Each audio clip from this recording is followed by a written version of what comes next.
the first thing that I want to do is read for you guys my new client questionnaire. Whenever I take somebody on, I have it's sort of lengthy. I don't think it's too bad, but lots of different questions so that I can get a feel for the person. And with this initial questionnaire filled out, I send it to them in an email or however, and then when they fill it out, get it back to me, I go over their answers. I kind of understand things like their experience and what their goals are. And then with that information, what we're going to do after that is schedule a Zoom call or a FaceTime call or a phone call. And in that phone call, I'm going to kind of ask follow-up questions about some of the answers that they provided me. I get their opinion on certain dietary practices and strategies that they might employ. And from there, with both the answers to their questionnaire and the information that I've gained from our phone call, I then have all of the resources to write them their initial nutrition or exercise plan. From there, depending on whether they sign up for continued coaching or whether they just want an initial plan to hopefully have the tools that they need to make things work on their own, assuming that they do sign up for a coaching plan where you get week-to-week or month-to-month correspondence with me, we're going to fine-tune. From there, I've gotten all the information I need about you. I've written you a nutrition plan or exercise plan that should be pretty ideal for you. And from there, you're going to say, hey, Ben, I struggle with this meal. It doesn't fill me up, or I just don't enjoy it. I'd like something different. This meal's too big. This meal's too small. This snack is too close to my practice. And with that information, I can continue to adapt and to change. Another thing that might come up is, my goal is perhaps for a bodybuilding aesthetic goal. My goal is to lose 2 pounds a week, and I've only been losing 1 to 1.5 pounds. That's going to tell me that maybe you're not as active as I thought you were. Your calories out are not as high as I thought they were, and we could change that on the exercise of things, or we could change your calories in on the nutrition side of things. So there's lots of levels to fine-tuning this plan for you. But anyways, I'd like to go over and read for you what my new client questionnaire is. Of course, first of all, I'm going to want to know your name, your gender, your height, your age, your weight, and if applicable, I'd like to know your goal weight, whether you're trying to gain weight or lose weight. And then I also want to know your occupation, as your occupation relates pretty highly to your activity level. So are you a desk worker and you're pretty sedentary all day? Are you a construction worker and so maybe you're moving around more so? If you're a professional athlete, obviously that's going to highly impact your energy expenditure throughout the day. Next, I want to get into what your goals are specifically and a little bit about your lifestyle. So what are your main goals? Just kind of describe that to me. Could it be you just want to lose body fat? You want to build muscular tissue? You want to increase your strength? You want to improve your athletic performance? Some people really just want to focus on their longevity. They want to be healthy, live a good life, and stave off chronic disease into their old age. What's your goal? Next, what motivates you to reach your goal? In some people, and a lot of people, they love their sport and they want to be better at their sport. And that's what motivates them to reach their goals. Some people have poor health and they want to improve it. Some people have an upcoming event like a wedding. Some people, it's their family. They want to be healthy so that they could be a good example and spend better time with their family. This is especially the case for parents, those with little kids. Next, what obstacles have kept you from reaching your goals in the past? I've heard countless answers for this. It could really just be something as simple as cravings. A lot of people, it's time. I don't have time to cook healthy meals. I don't have time to exercise. Some people, it's just stress. Some people, it's a lack of knowledge. It's like, nothing's really keeping me from my goals other than that I don't really know much about nutrition. I don't know much about healthy eating. And that's an important question because the dietary approach that we take is going to depend highly on what your obstacles have been. Some people, depending on the obstacles that have kept them from reaching their goals, maybe we should employ intermittent fasting. Maybe we should employ calorie cycling, which is something that we'll go into in more detail later in the episode.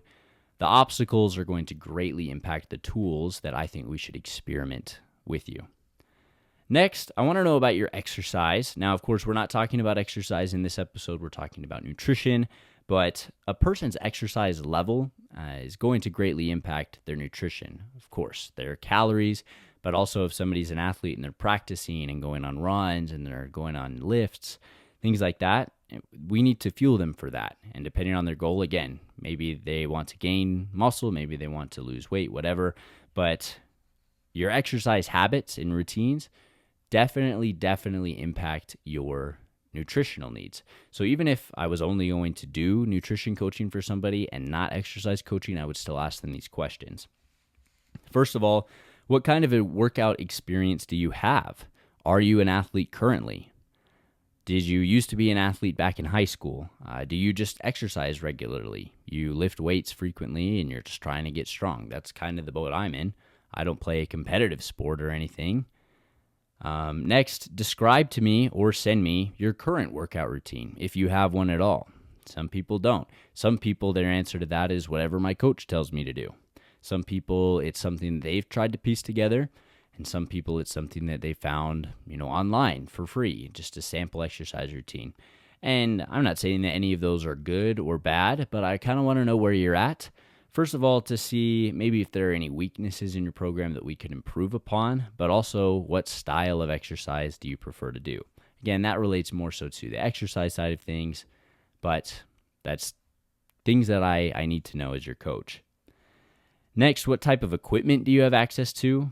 What type of time restraints do you have? How many days a week can you train? 3, 4, 5, 6, 7? Do you have any injuries that you're sensitive to while training? How close are you to the facilities that you train at? And lastly, what forms of exercise do you find most enjoyable? So, for example, some people really enjoy swimming. I really enjoy rock climbing. That's great exercise. Some people just like to go on walks with their family at the park. Some people like to play with their kids. This could also just be somebody telling me that they really don't like to lift with dumbbells and they prefer barbell exercises. That's fine. If that's what's going to, be ideal for you, if that's what you're going to give more energy and effort to, then that's great. Next up, going into the nutrition side of things. My first question is, do you have any metabolic illnesses like diabetes or PCOS or hypothyroidism? Now, again, going back to the dietetics aspect that I mentioned, I'm not a dietitian. I should not be giving you nutritional advice on how to eat in regards to your medical condition. However, if you are simply trying to lose weight because you are pre-diabetic, that's something I can help with. If you are trying to lose weight but you struggle with it because of hypothyroidism or PCOS or what have you, that is something I can help with. So that's something that I want to be aware of. Next is, how much money are you able to spend on groceries each week? That can vary greatly. Obviously, I want the foods that I tell you to eat and put in your meal plan to be affordable and realistic for you. For most people, it's going to be about the same range, and I'm going to recommend about the same foods. But if you are able to spend more money on groceries each week, you have more money overall, and you put more money into your groceries and your food, I might have you eat things like shrimp. Shrimp is an amazing source of protein. It's pretty tasty. Most people enjoy it, unless you're allergic to it. But it is more expensive. It's not something that most people can include in their diet frequently. How many meals do you like to eat each day? For most people, of course, that's 3, but some people it could be 2. Some people it could be 4 or 5. How often do you tend to eat out in a week? Some people, that's every single day. Some people, that's more than once every single day. Other people like me, it's pretty seldom, maybe once or twice a month. Do you use currently, or are you willing to use protein powder? That's something that's important for me to know, because I think protein powder can be a great tool, but some people don't like it at all. No matter what, brand or flavor they try, they don't like it, and that's fine. You don't have to use protein powder. It's just a convenient source of protein powder. I want to know if that's a tool that I can include in your diet. If you have a goal like powerlifting or bodybuilding, it's definitely something that makes the things a lot more convenient. Do you have any food allergies or sensitivities? This is pretty self-explanatory. If you're allergic to peanuts, I'm not going to put that in your nutrition plan. But next, similarly, are there any foods that you strongly dislike? Some people have them. I am not a picky eater at all. I'm kind of a garbage disposal, and you could put almost anything in a meal plan for me, and I would eat it. I like fish, which a lot of people can't stand. I like pretty much all different types of vegetables and fruits. I like whole grains. I am totally used to the taste of whole grains and don't mind them at all. But some people either need to ease into those healthier foods like that, or sometimes they just have a food that they strongly dislike and shouldn't be in their food plan. Next up, do you follow any special food patterns? Some people, though I don't find it ideal, are vegans. I don't want to talk on the vegan diet too much, but it's possible to get all the protein and everything that you need, but it's going to be a little harder. So if you're an athlete, it's going to be ideal for you to consume things like, eggs and dairy and meat products. But if you are a vegan and you do it for reasons that are very personal to you, that is something that I'm going to try to work around and adapt your diet to. Other examples, of course, are religious guidelines. Because of religious guidelines, you don't eat pork, for example, or if you follow kosher guidelines. I'm not super familiar with kosher guidelines, but I could sure look them up or ask you about them and make sure that I'm writing you a nutrition plan that is going to align with those goals that you have. Next up, this can vary, this can vary greatly depending on who the athlete is, but how much of a change are you willing to make to your current diet habits?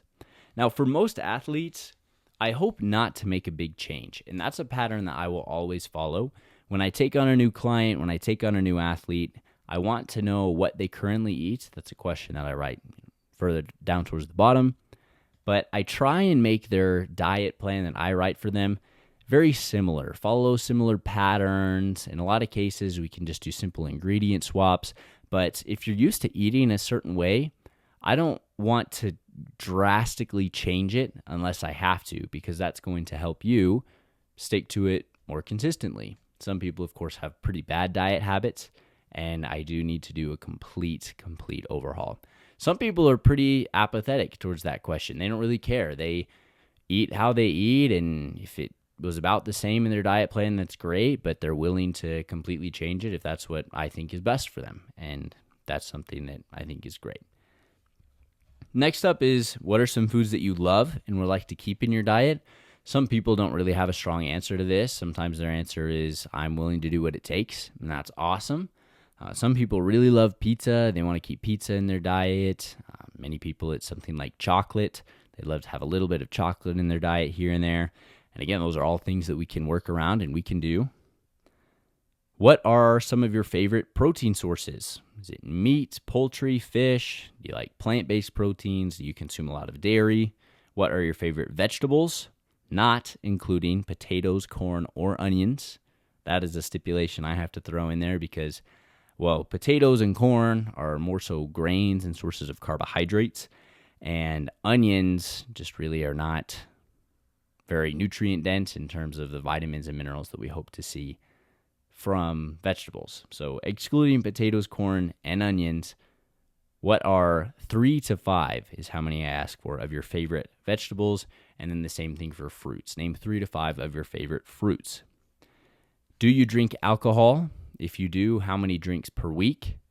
Depending, of course, on the age of the athlete. If I was working with a high schooler or many college students, they are not even old enough to drink alcohol.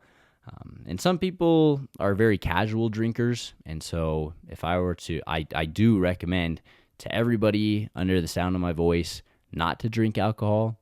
It is not good for you. Even in small doses, it is poison. Your body and your liver treats it like poison. And if you are able to completely cut it out of your diet, that is something I would recommend.